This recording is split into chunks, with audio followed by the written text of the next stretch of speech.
Members, this amendment would avoid what's happened in our state in the last 15 years, in which the state share of funding for public education has gone steadily downward. It would tie to the basic allotment an inflation adjustment, allocating to every district automatically an increase in the basic allotment based on the consumer price index.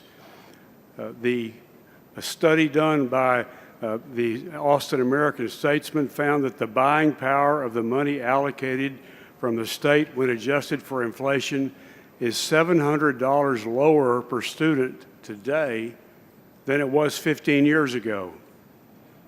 It also found that total inflation-adjusted state distributed funding for the entire school system in Texas is $335 million less today than it was in the 2010-2011 school year, which came before a $5 billion cut in public education in the session during that biennium. It's important to note that in the 15 years since then, the state has added 500,000 public school students. I urge you to adopt this inflation adjustment. No doubt we cannot control what a subsequent legislature will do, but this will predispose our consideration of public education to assume a needed increase based on inflation in the basic allotment year in and year out.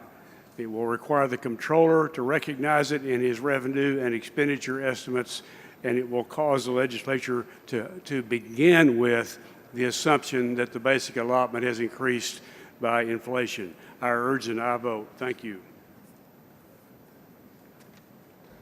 The chair recognizes Representative Buckley to speak against the amendment. Thank you, Mr. Speaker. Members, this is the first I've seen this amendment. It was about 2 minutes ago. HB2 already has an inflationary adjuster for the basic allotment, and so with that, I will move to table. The chair recognizes Representative Bryant to close on the amendment.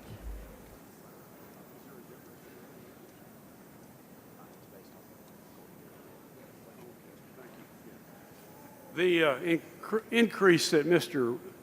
Buckley referred to is tied to the golden penny. This shouldn't be tied to anything except inflation. We need to assume going into each new school year that there is a need to increase the basic allotment by inflation. That's what this amendment does. I urge a no vote on the motion to table. Thank you. Mr. Bryant sends up an amendment. Mr. Buckley moves to table. The question is on the motion to table the amendment. If you are in favor of the amendment, vote no on the motion to table. If you are opposed to the amendment, vote yes on the motion to table. A record vote has been requested. The clerk will ring the bell. Show Representative Buckley voting aye. Show Representative Harris voting aye. Show Representative Bryant voting no. Show Representative Martinez-Fisher voting no. Show Representative Bernal voting aye. Have all voted? Have all members voted? There being 88 ayes and 58 nays, the motion to table prevails.